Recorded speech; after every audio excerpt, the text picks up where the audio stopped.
Le Cercle RH et un grand entretien aujourd'hui avec Nicolas Bouzou. Bonjour Nicolas. Bonjour. Économiste, c'est votre métier. Vous êtes à la tête du cabinet Asterès. Et puis vous êtes un homme qui écrivait beaucoup, des livres prospectifs, qui observait notre économie de manière un peu plus large, d'ailleurs le monde qui nous entoure. L'amour augmenté, nos enfants et nos amours au XXIe siècle, ça c'était à l'Observatoire. Et puis le dernier qui était en mars 2021, si je ne m'abuse, c'est-à-dire en pleine période Covid. Bon, Histoire et avenir de la santé, édition XO. Puis on se souvient du livre avec Julia de Funès sur les managers, dont le titre exact La comédie inhumaine. La comédie inhumaine. L'Observatoire aussi. Livre qui avait fait grand bruit à l'époque. D'abord, un petit mot, parce que vous parlez de santé, commençons quand même par le début. On nous parle d'une nouvelle vague Omicron, 200 000, 300 000 contaminations jour, une situation à l'hôpital qui est terrible. Et vous le dites, j'ai lu ça dans une de vos chroniques, on a fait un Grenelle de la santé en octobre. La rémunération des infirmiers et infirmières a augmenté. Et pourtant, ils n'ont jamais été aussi nombreux à partir.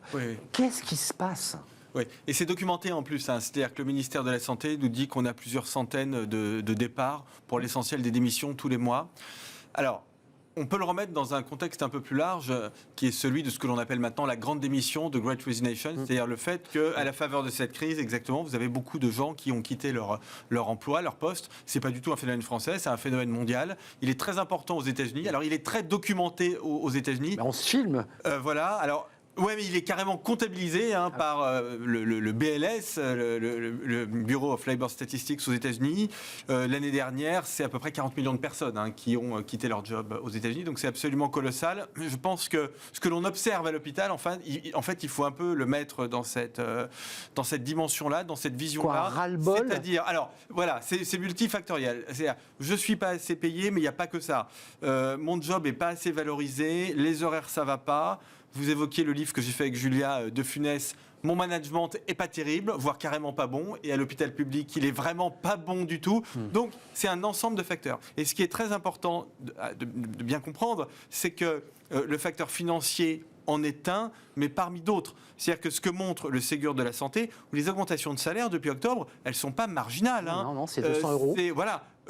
Pour les salaires les plus bas. Ce sont des revalorisations qui sont importantes. Ça compte, évidemment. Et en fait, alors, il n'y a pas de rapport de cause à effet, mais c'est depuis ces augmentations qu'on observe une accélération des départs. Je répète, il n'y a pas de cause à effet. Mais ce que ça signifie, c'est que la question financière n'épuise pas le sujet. Alors, pour ceux qui nous regardent, puisqu'on est ici dans un cercle RH, ça veut dire que si on veut retenir les gens, et en particulier retenir les talents, il faut jouer sur tout. Augmenter les salaires, oui, bien sûr. Les conditions de travail. Améliorer les conditions de travail, oui, bien sûr. Alors, améliorer les conditions de travail, pour moi, c'est assez précis. C'est permettre de mieux concilier la vie professionnelle et la vie privée, ce qui, à mon avis, est un des grands enjeux du siècle. Je pèse mes mots.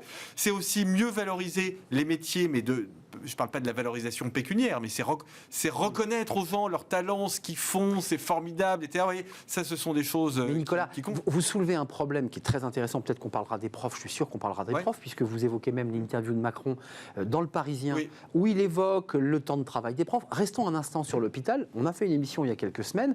Il n'y a pas de RH à l'hôpital. Il y a une bureaucratie kafkaïenne. Vous avez tout à fait raison. Et moi, d'ailleurs, je fais des propositions, là, dans le cadre de la campagne extrêmement précises. Alors, si vous m'autorisez, mais parce qu'on est dans une émission très haut de gamme, je prends 35 secondes. Allez-y, oui, c'est intéressant. Vos propositions. À l'hôpital, il y a ce que l'on appelle des décrets de compétences. C'est-à-dire que finalement, si vous rentrez comme infirmier ou comme infirmière, 85% sont des femmes. Donc, si vous rentrez comme infirmière, en fait, tout au long de votre carrière, vous allez très peu évoluer parce que vous êtes infirmière. Vous êtes dans le décret de compétences des infirmières et donc vous allez terminer, alors sauf si vous changez complètement et si vous faites du management, mais si vous voulez rester infirmière, vous allez terminer infirmière anesthésiste ou en bloc opératoire. Ça, c'est le maximum. Ça, c'est le maximum. Et donc, vous vous rendez compte que c'est très dur parce que vous ne pouvez pas vous dire je vais faire médecin, je vais encadrer du monde, je vais avoir une vraie progression de carrière. Donc, il faut casser les décrets de compétences et il faut sans doute aussi casser le statut de l'hôpital public. L'hôpital resterait public, c'est pas du tout une privatisation, mais c'est exactement ce que vous venez de dire, c'est-à-dire donner de l'autonomie de RH. Il n'y a pas de RH, mais s'il y avait des RH aujourd'hui, de toute façon, ils ils auraient très peu de marge de manœuvre parce qu'on est dans un fonctionnement de statut et de grille. Donc de bureaucratie. Et bien sûr, et c'est ça ce qu'il faut casser, ce qu'il faut supprimer. Ça, c'est une proposition. On peut être d'accord ou pas, mais c'est une proposition. Et votre proposition, pour la rendre, je dirais, très généraliste, c'est de permettre en fait des mouvements, lorsqu'on est infirmier ou infirmière, de pouvoir évoluer. Et voire même, on avait une invitée il y a quelques mois qui nous disait qu'il avait monté une association qui prenait en charge les infirmières qui quittaient l'hôpital. Elle disait, mais il faudrait qu'il y ait plus d'infirmières qui deviennent directrices d'établissements hospitaliers. Mais vous vous rendez compte de toutes les compétences mais ce sont des compétences qui ne sont pas liées à votre formation, mais de toutes les compétences que vous accumulez quand vous êtes infirmier ou infirmière pendant 10 ans dans un hôpital, mais du point de vue médical, du point de vue psychologique, du point de vue managérial, et on n'utilise pas ça. Alors c'est pas bon pour la société parce qu'on n'utilise pas vraiment ces compétences, puis pour les gens c'est extrêmement frustrant. Oui, c'est vrai, peut-être qu'on reparlera des profs, mais c'est aussi vrai. C'est pareil, alors c'est exactement pareil. Je trouve qu'il y a une similitude avec l'éducation nationale, espèce de bureaucratie assez lourde. Il n'y a pas de RH. Et il n'y a pas de RH. Il y a un ministre qui s'exprime assez régulièrement à la télé. Le degré de centralisation est très fort. Juste un petit mot, je voulais vous entendre, parce que je ne vous ai pas lu sur ce sujet, mais est-ce qu'il fallait, puisqu'on va basculer dans l'entreprise, que le Parlement vote le fameux pass vaccinal dans l'entreprise? Alors c'était monté un tout petit peu avant, puis très vite le MEDEF, la MDRH ont dit c'est pas possible. Après tout, on aurait peut-être réglé le problème plus rapidement. Je pense que honnêtement, c'était un peu compliqué. J'étais un très grand défenseur du pass sanitaire. Je suis un très grand défenseur du pass vaccinal. Mais je pense que la façon dont on l'a fait, et c'est-à-dire pour l'essentiel les lieux publics, on va dire, est suffisamment incitatif pour ne pas avoir à ajouter une couche de complexité et à demander aux entreprises de faire respecter ce pass vaccinal. Ça vous semblait compliqué? J'ai une entreprise, Asterès. Je voudrais quand même rappeler que je suis responsable pénalement de la santé de mes collaborateurs dans le cadre de la lutte contre le Covid. Et donc, j'ai déjà une incitation, pour le coup, parce que j'ai pas envie d'aller en prison, donc j'ai déjà une incitation extrêmement forte à faire en sorte que les choses se passent bien. Donc, pas nécessaire de rajouter... Honnêtement, je pense pas. Et pourtant, je suis un dur en matière sanitaire. Oui, donc vous êtes très vigilant à l'intérieur de votre entreprise. Ah oui, bien sûr, oui. Le télétravail, parce que ça, c'est un sujet fondamental. Ça fait 1 an qu'on en parle sur ce plateau. Alors, certains, au départ, disaient, mais attendez, tout ça, c'est du provisoire. On va revenir en septembre, rappelons-nous septembre 2021, tout va repartir, tout le monde va rentrer dans l'entreprise, on fermera la fenêtre. Les chiffres disent totalement l'inverse. Satisfaction de ceux qui globalement sont en télétravail, habitude des entreprises prises par cette mode, ce fonctionnement. Qu'est-ce que vous en dites? Parce qu'il y a quand même des chefs d'entreprise qui, à contrario, disent « Oui, c'est bien, mais moi j'ai un mal fou à faire rentrer mes collaborateurs, je ne peux plus faire revenir les gens. » Enfin, ça quand même, ça dérégule beaucoup. On en est où, là? Alors, tout ça est vrai, en fait.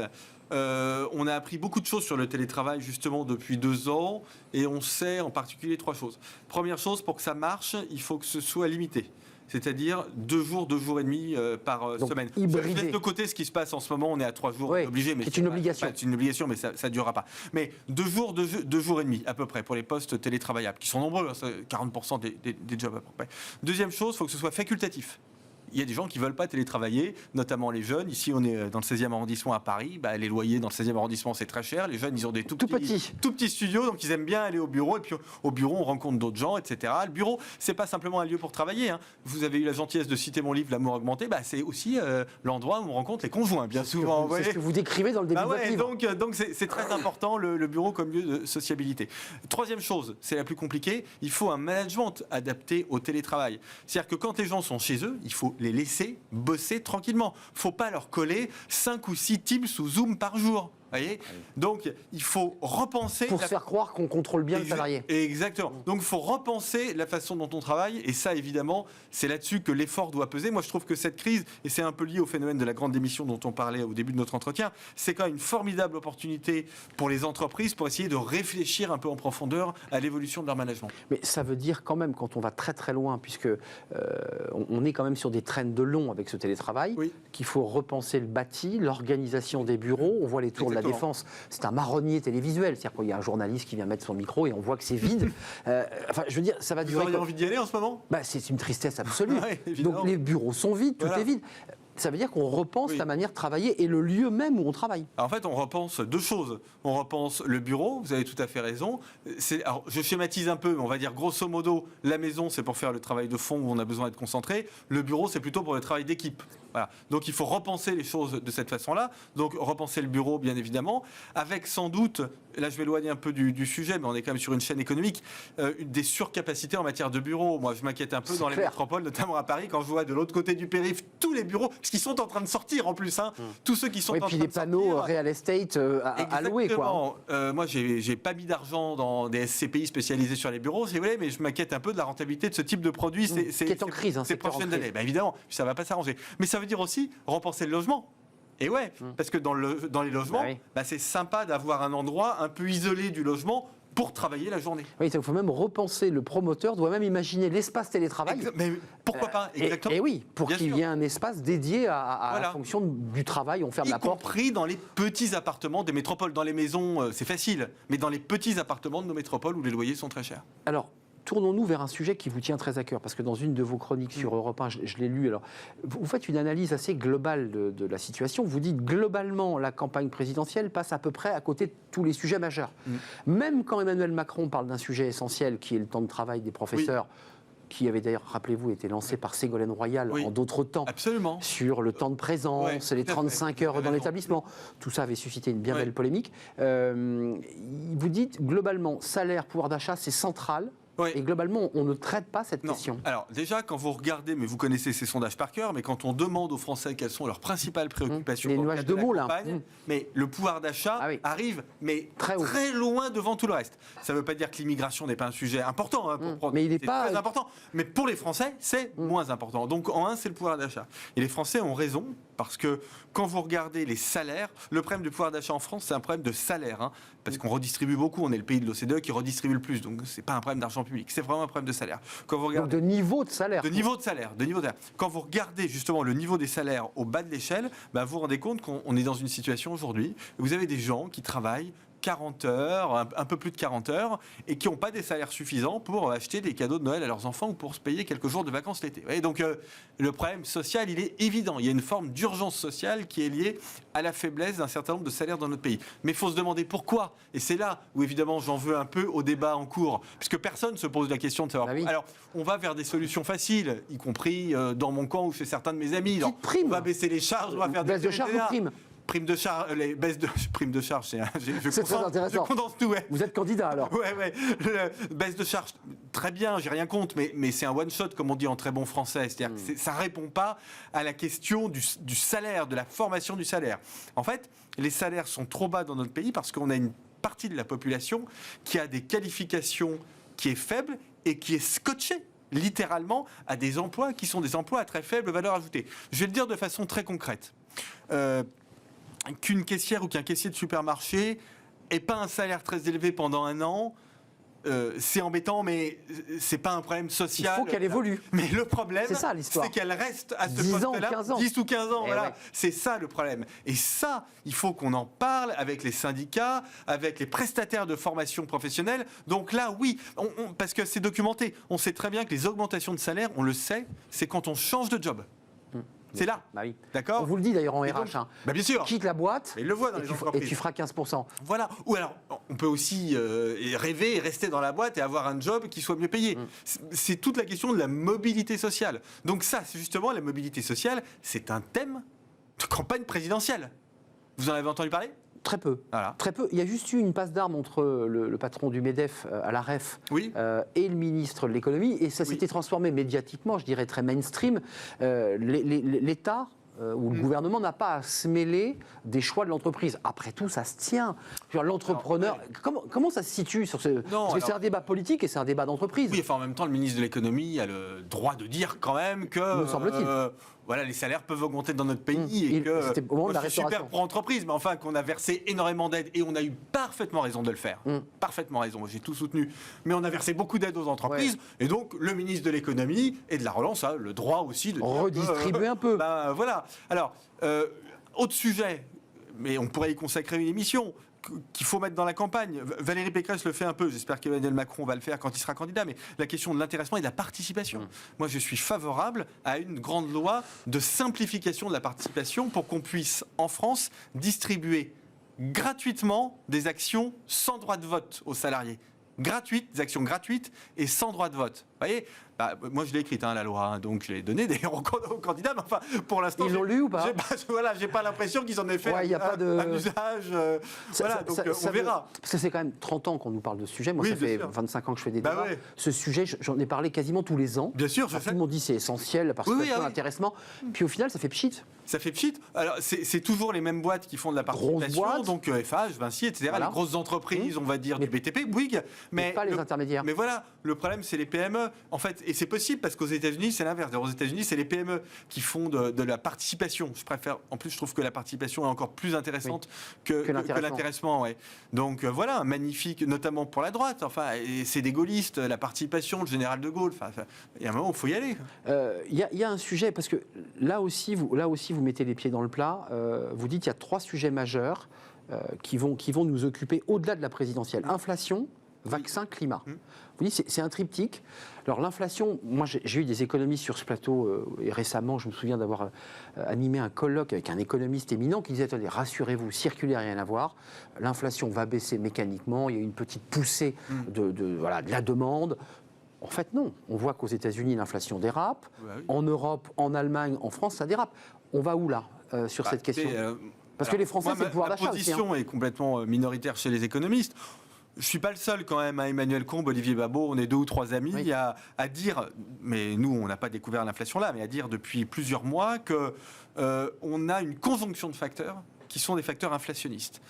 Politique monétaire inflationniste, tension sur des marchés de matières premières, mais qui vont durer. L'énergie par exemple, c'est durable et en plus, parce qu'il faut dire la vérité, on veut que les prix de l'énergie augmentent, parce qu'on est dans une stratégie de décarbonation de l'économie. Donc on veut que le pétrole augmente, on veut que le gaz augmente et on va sortir. C'est un paradoxe d'ailleurs. Carbone, bien sûr. Donc il faut que ça augmente. Mais il y a d'autres facteurs inflationnistes. La baisse de la population active en Chine, par exemple, c'est un facteur inflationniste. Et puis autre facteur inflationniste dont on a un peu parlé. Et ça, moi, je le vois depuis cet été parce que je suis dans les entreprises et donc je vois le climat social. Les revendications salariales dans le monde. Vous avez des pressions haussières très fortes sur les salaires.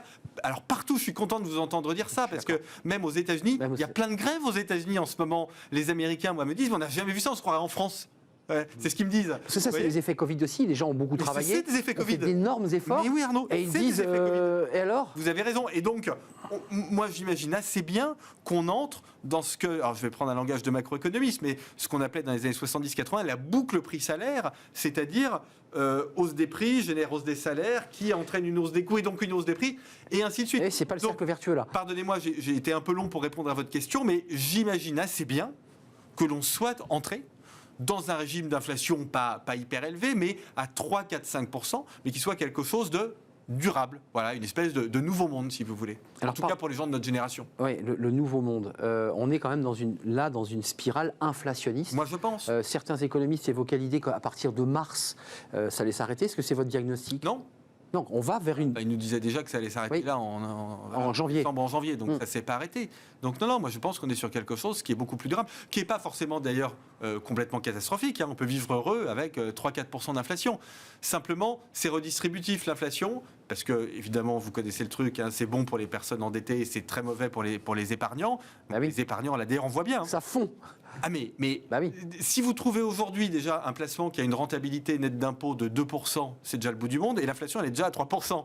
Donc le bout du monde, c'est de perdre 1%. De perdre un point. Quasiment ce que vous pouvez faire de mieux aujourd'hui. Ouais. Donc on voit bien qu'on est déjà là-dedans. Donc on peut vivre comme ça, mais enfin c'est quand même un contexte, pour nous, c'est un contexte qui est complètement inconnu. Parce que, en fait... souvenez-vous, on a eu plein mais on a eu plein de débats là-dessus ces 20 dernières années. La question que se posaient les banques centrales, le problème qu'elles se posaient, c'est bon Dieu, je voudrais être à 1,5-2% d'inflation, j'y arrive pas. J'y arrive pas. À l'époque, il était à 16% l'inflation. Mais c'est ça, exactement. Un mot et même plusieurs sur l'emploi, parce que c'est un sujet, d'abord, c'est le cœur de notre émission, l'emploi. Le chômage a reculé de 500 000 demandeurs d'emploi en moins sur un an.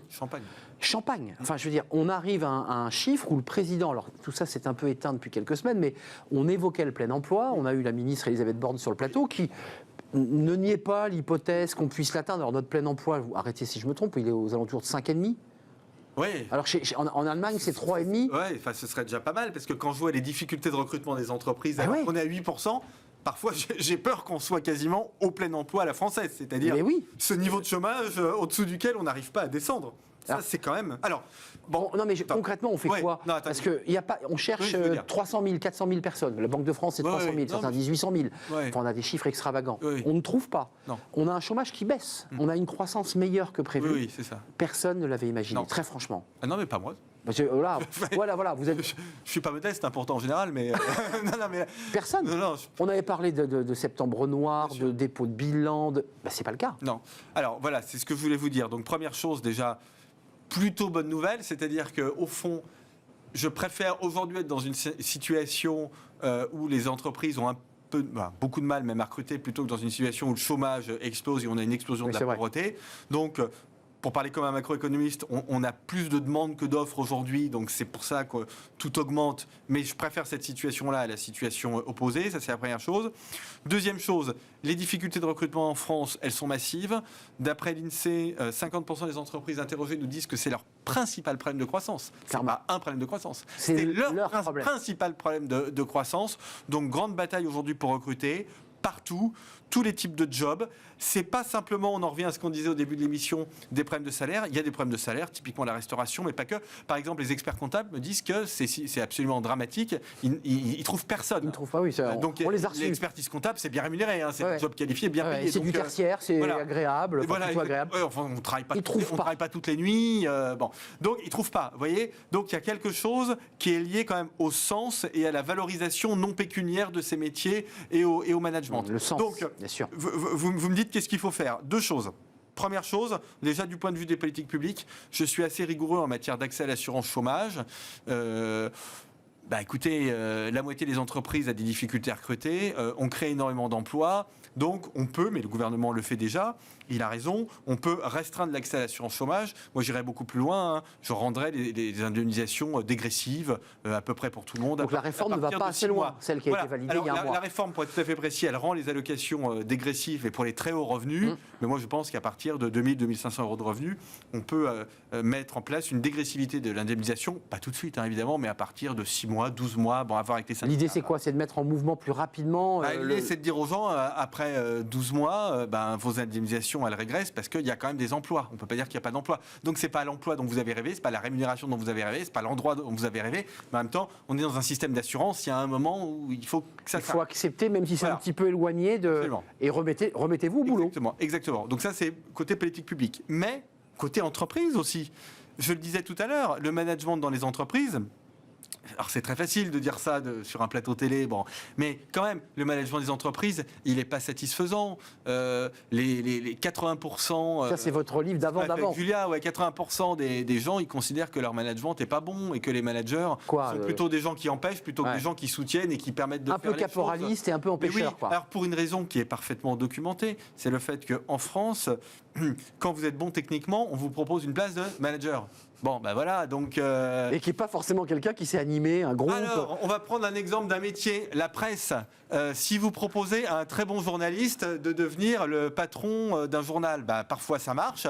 Et puis, vous faites une grimace, je ne sais pas si la caméra vous a vu, mais parfois ça ne marche pas. Et parfois ça ne marche pas. Voilà, clairement. Ça peut être les deux. Donc quand ça marche, c'est bien. Mais souvent, ça ne marche pas. Donc il ne faut pas, quand on ne veut pas être manager, il ne faut pas forcer les gens à être manager. Mais est-ce qu'il y a une crise du travail? Parce que là, on parle de pénurie, on parle de sens, pour conclure. Parce qu'il y a quand même cette philosophie d'un monde qui se transforme.